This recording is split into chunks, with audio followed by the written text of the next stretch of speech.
Major funding for these broadcasts is made possible by grants from New York Community Bank, Capital One Bank, Perfect Building Maintenance, Chase Commercial Term Lending, M&T Bank, Genova Burns.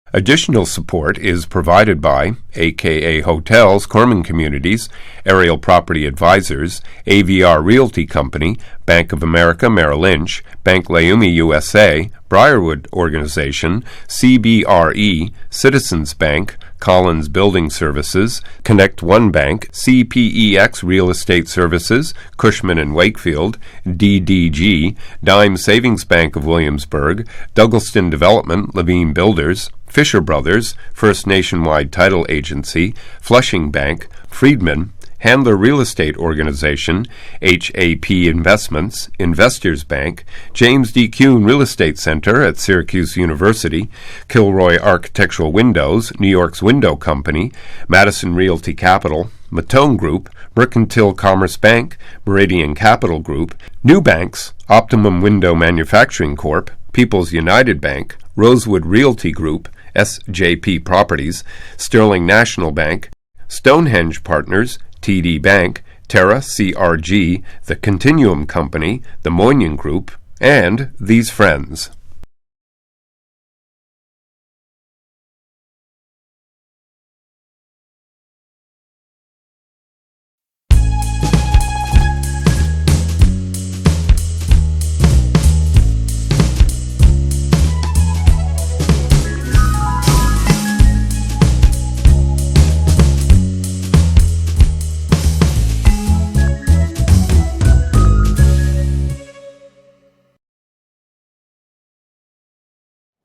$1701? Oh my God. They come over?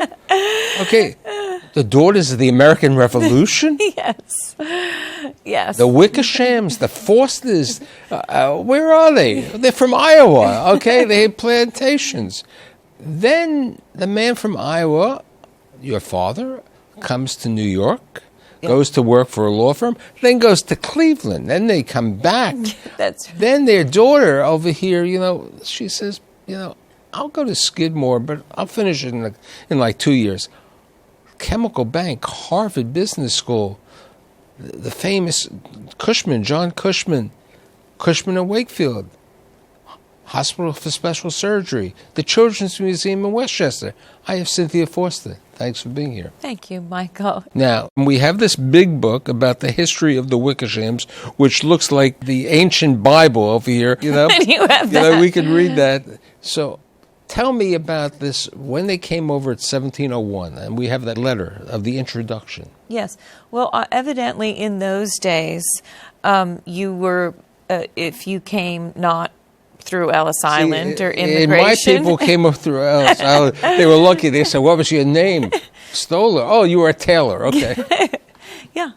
Well, you were introduced, and you were given a letter of introduction, which you then provided to the local, I don't know if it was the militia or the politician or So they come religious. over in 1701. Mm-hmm. Where in America? Well, they came to Virginia originally, but we've got a lot of history in New York as well. My father, who in preparation for your show, right, he's the keeper of the history, and I spoke to him last night, and he said Cynthia Mary Beeson Pickering, who is a direct descendant, donated her orchard to build Trinity Church.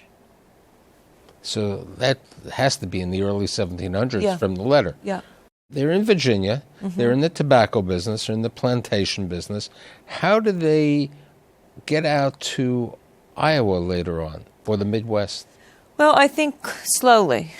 I mean, the stories I've heard over the years, I know one stop was in Ohio, and I had a relative who made $1 a wolf by breaking the necks of wolves to keep the settlements safe. Then you had another relative who had something with the Smithsonian. It's in the Smithsonian. Yes. The quilting or yes. something Yes. Remember when I said Mary Beeson Pickering? Well, Mary Pickering in Iowa, a descendant of the Trinity Church. She was in Iowa, and she was betrothed to John Bell, who was on the Lewis and Clark expedition. And she was sewing a quilt, waiting for him to return. And the importance of a quilt for historic purposes is the number of stitches per inch. And hers is 21 stitches per inch. So, Michael, that's in the Smithsonian. And some of her letters. Now, how did the Wickershams and the Fosters, which was your father's side, okay, get together? Where was the when did they get? I think it was my grandfather's wife. My great-grandmother was a Wickersham. Okay, so this is probably in the late late 1800s. It's the late 1800s. Now they're in Iowa? Well, no, I think early 1900s they're in Iowa. So it's the early 1900s. They're in Iowa. Then there's Grandma over here, who you said to me, Grandma was 107. Yes. With a great amount of, as I would call many of my people, tap, tenacity. Yes. She had grit and perseverance. She had grit. Now, she was a change of life baby, or was it? Well, that was my mother. That was my mother. Right. Who was her daughter? Yes, who was her daughter, and that is all my mother's side of the family. But my father's side of the family is the great American story. We have people that fought on the Civil War. My daughter Jessie is Jessie Curry. She was named after a Civil War general, Jesse. We fought on the side of... I didn't ask, which side of the Civil War were they on? The South. On the South. And we have a diary, which a relative kept at the Battle of Vicksburg. And yeah, I mean, that my father's side of the family, it's the Bells, the Wickershams, great old American stock. And then they meet my mother's side of the family, who were German immigrants. And when was that? That's the grit. She was 107. She was the strong German. And they met in Iowa, living across the street from each other. And what were they? Were they in the farming business in Iowa, or were they in the industrial My business? father's family came to Iowa, and my grandfather he was an attorney. He did free legal work for the farmers, and he paved the roads in the town, and he and his friends put in the first movie theater. And my mother's family were farmers. One of her uncles was an inventor and invented the silo, that the apparatus and silos that extend the life of beans and corn from 6 months to 5 years. So how did the two of them love? No, I mean, was it in the church? Was it in the community? No, they started dating when my mother was, I think, 11 and my father was 13. They lived across the street. When I was little and would go out there for a month, I didn't know really whose parents were whose, because there were pictures of each of the children all through the houses. Oh, yeah. Now, you said to me your father went to the University of Iowa. Yes. For undergraduate. Yes. Now, where did your mother go? My mother went to Luther College. And where was that? In Iowa. In Iowa. So do you remember Tim Jones? Yeah, he was sure. at Matt Cowley. His father was a professor at Luther. Oh, Luther College. I know. So now we have your father who's finishing his undergraduate, and then he goes to law school to follow in the tradition of his father. Does the whole thing in 4 years. It's ridiculous. And he finishes law school, and then he gets a phone.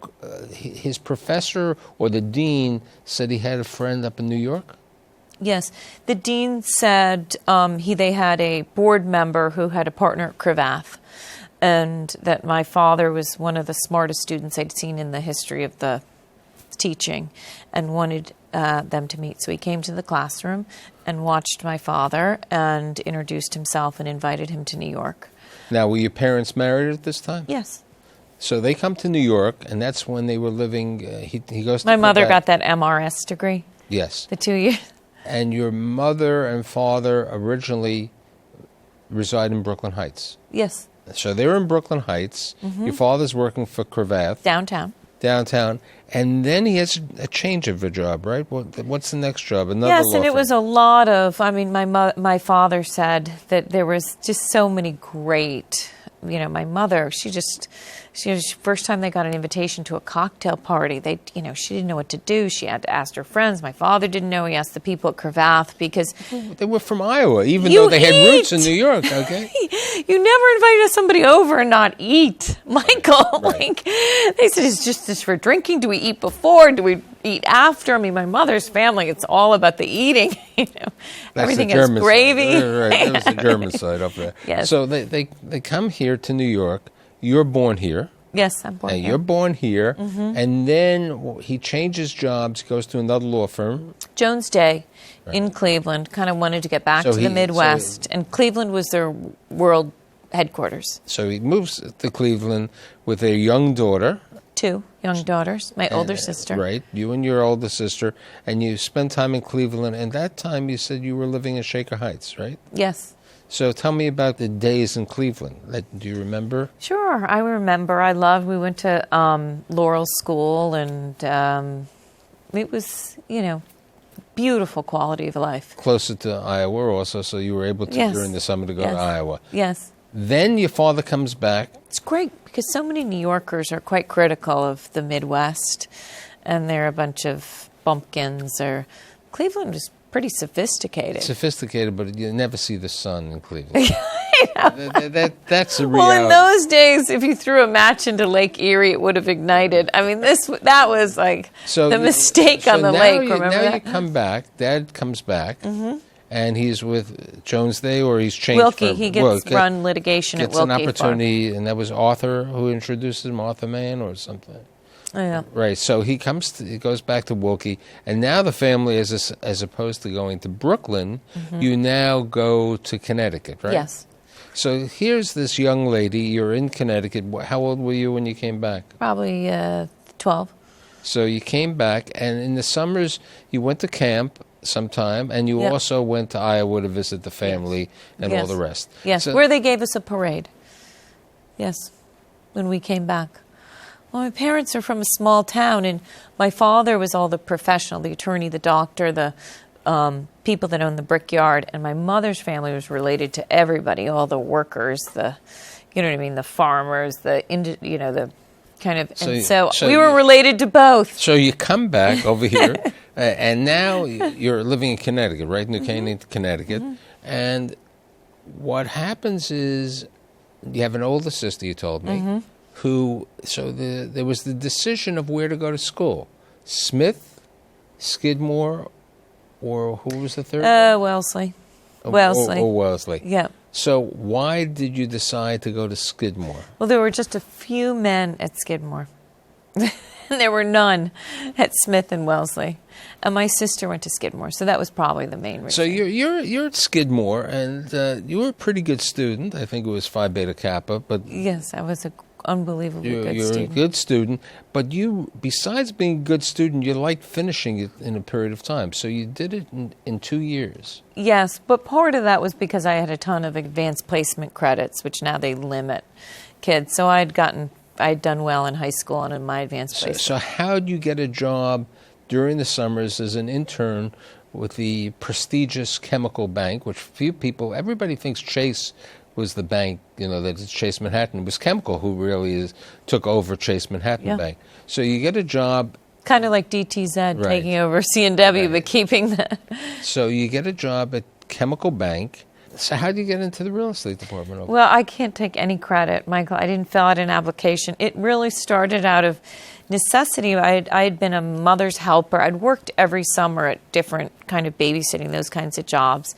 And I went and applied for a real job at Caldor, and I got rejected.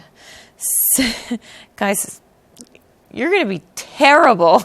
That's what he said to me. Caldor didn't have greeters. So they dinged me. So my father was so annoyed with it. He called somebody, and I think somebody quite senior, and he took, I think, Walter Shipley's daughter for the summer. They did a swap. So he took Walter Shipley, who had a small job at Chemical Bank at that time. So we did a little exchange, and they said, if it doesn't work out, but all bets off. But you liked it. I loved it. You loved it. I loved it. And besides loving it, you also you went to Columbia, right? Yeah. During the period of time, took some classes at Columbia. Yeah. And then you went a year or a half a year? 2 years, 2 years. In Europe. Yeah. About a half a year. About a half a year starting in Vienna. Mm-hmm. You could have gone to close to where Mother's side over there. Right. On the I German picked side. Vienna because it was Cold War and wanted to get into Eastern Europe. And my roommate's father in Vienna was chairman of the Armed Services Committee. And he said, Annie, no way do you go to Eastern Europe. So it's the first weekend we're there. And I said, come on, let's go. We're going to Budapest. She said, I can't go. Then I bought the car. She bought the gas. Her father practically. So it was a little crazy. You graduate Skidmore, as I said, with honors, and then you go to work full-time at Chemical Bank. Yes. Now, this is a time that one of the real estate cycles that we've had of difficulty. It was a time of bankruptcies, other grief, and other situations. And you spend, about a year and a half at Chemical? No, more than that. Well, close to 3. Close to 3 years. And you work on a number of workouts during that period of time. And then how do you decide that you wanted to go to Harvard Business School? I worked for somebody. I had somebody work for me whose older brother was at Hugh Tensky. I don't know if you remember the mall business. A lot of the people that worked at the bank, Charles Cohen, a lot of their parents were from the clients. Real estate business. Yeah, were clients. So anyway, his older brother went to Harvard Business School and loved it, said it was so much fun. So I went and I applied. Now, you applied to Harvard, and because it's an interesting point of your life, you get accepted to Harvard, and Chemical is going to pay for this education if you came back. They paid for it. Right. They paid for it. They sat me down and they said, we won't get you back if we don't pay for it. We'd like to pay for it. But I was the first time that they'd ever done that. They had done... Right, but we're going to talk about that. So you're at Harvard, and you went in the summer. You continued, or went back to Chemical Bank? Well, I was going back to Chemical Bank, so I traveled and did all different kinds. My mother was actually sick, so I didn't work in between. So you graduate Harvard, and as opposed to going back to Chemical Bank, you go to the legendary Lazard Frères. Yes. So talk to me, and this was a time that Lazard was very active in the real estate. Yes. And they had, they in a way they were visionaries, because at that time they had acquired property in Long Island City before it was chic, as they would say. Not very many people know that history, but that's correct. That's correct. So it was I was looking at, Goldman had a really big real estate investment bank, Lazard did, and I ended up going to Lazard. Chemical at that time was decimated. It was 1990. All the big loans made in the 80s had collapsed, and I could have gotten out of my contract because it was very loosely written, but I took the signing bonus from Lazard and paid back. So now you're at Lazard for how long of a period of time? 4 years. For 4 years, and you meet a couple of interesting people. I think you met some of it later on helped with the Cushman relationship, with John Cushman, which we'll get to in a second, especially with Travelers and Sandy Weil and the Weil situation. So you're in the transactional investment banking. Yes. At Lazard, and what made you have the instinct to go? Because people think, when they hear John Cushman, they always think John Cushman was Cushman & Wakefield. He was Cushman Realty. He was a grandson, right? Yes. Well, his grandfather, John Clydesdale Cushman, and Bernie Wakefield, who was his uncle, great uncle, they had founded Cushman & Wakefield. But he left in the 70s. And went to California and started Cushman Realty. And so he says, I need this quiet, non-aggressive young lady, who has the Wickersham and the Foster background. He liked that. He loved that. He liked that. Okay, and he looks at that and he says, I want to open up a New York office with you, right? So he also wanted a commitment to institutional investment sales. He was not interested in facilities management, property management. And he wasn't interested really in leasing. He was more interested... Tenant rep. And... institutional sales. He did not have that. And in those days, that's what you did in investment banking. You did big financings and big investment sales. So was it when you were... Now you would never go to an investment bank to hire a broker. When you were at John Cushman, that's the story with Alaska? Yes.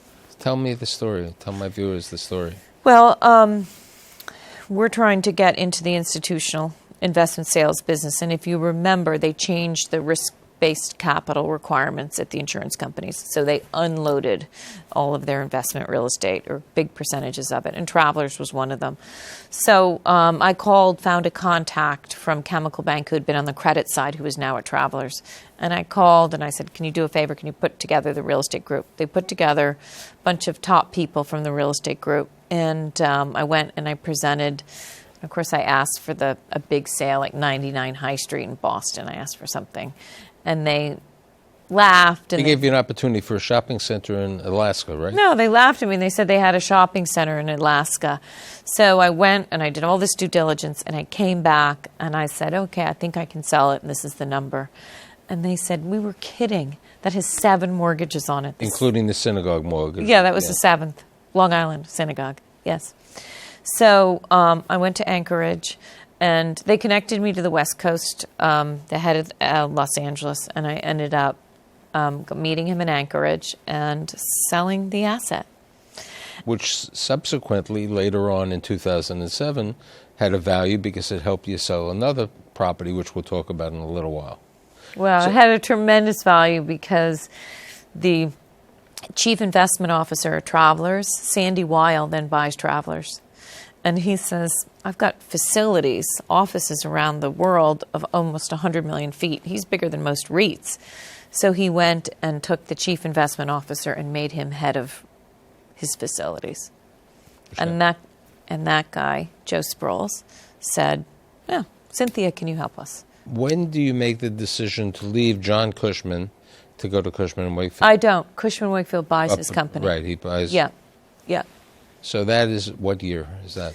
That was in 01. Okay, so it's 01.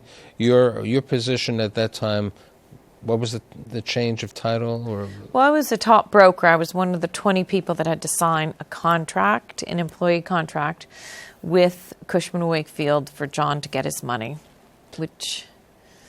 So you stay with Cushman. I was the last holdout. And then in 2007, the Travelers relationship, when the world was changing just before the Travelers relationship, you were responsible for the sale of 388 Greenwich Street. Yeah, 388, 390, yes. But I had done a lot for City before that time, tons. Sold 333 West 34th Street, 250 West Street, done a lot of big leases. Did a lot for teachers. Did almost $700 million sale of their facilities, 753rd, 485 Lex. Did a lot of leasing, the headquarters of Random House, Brobeck, Payne Weber. Yeah. So what happens a couple of months ago? All of the brokerage firms had real bad hits in 2008, and a lot of really fantastic people really didn't want to be firing people. They wanted to go on with their businesses. So CNW, CBRE, there was a lot of people leaving, a lot of resignations, a lot of people being fired. What happened is when the market recovered, Michael, those people know who the strong players are, and they go after them and recruit them in a very patient, knowledgeable way. So I was recruited by Joe Harbert, your friend, and our mutual friend. He was at Colliers, and to come over, and it was about a year that he was always asking. And so your role today is what? What is the... I'm president of National Office Services, which is everything to do with office across all the disciplines: investment sales, tenant rep, agency, and valuation. Let's now talk about family. I think you were at a tennis match when you met Bernie?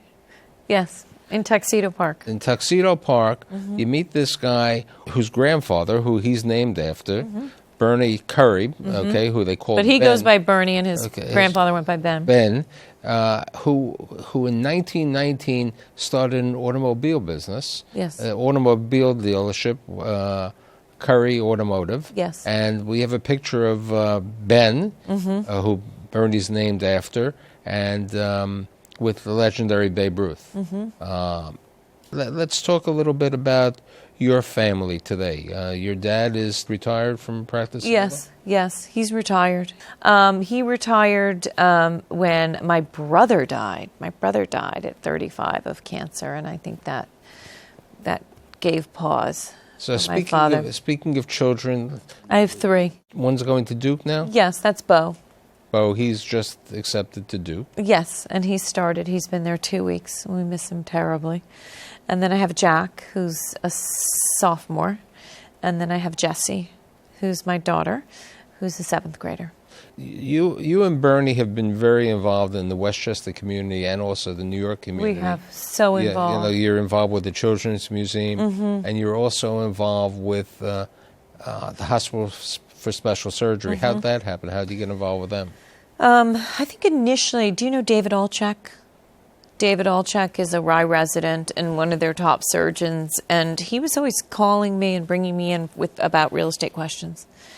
And then they asked me to be on the board, and then I'm now on several committees, and I chair the newest committee. I used to be planning and strategy, and now it's their headquarter committee. We're looking at options potentially for a new hospital. And I just went on the board of the Museum of the City of New York. Oh, wonderful. Yeah. Now you're also you and Bernie are involved with Westchester. You and him were honored a couple months ago. Yes. By one of the organizations. Oh yeah, no, we were honored by the Westchester Children's Museum, but that was probably in 2007. We were honored because we've been very involved in bringing the first children's museum to Westchester County. It's going to open soon. We have a lease at Rye Playland, 50,000 feet, the former women's bathhouses. But he's on the board of a hospital in the Hudson Valley Hospital. They have a brand new cancer wing. So he's on that board. So we were honored by the Hudson Valley Hospital. That's the... Yeah, good. So what do you want the kids to do? Do you want them to follow in the Wickersham Foster family? Well, I mean, I don't have aspirations for them other than to be, good people and hardworking people. But, But my middle guy is a car guy. Oh, he's a car guy. So, Michael, if you came over, he wouldn't remember your name, but he knew what you drive. And he'd also make note if your tires were bald or, So he may be the 4th generation. Yes. Of the Curry family. But yes. I'd like to see, I think I've had a couple of people who came from the Daughters of the American Revolution, but here we even have the history book on it and the letter. I know. But I'm really happy that you're my guest today, and thank you for being here. Michael, thank you for having me. Thank you.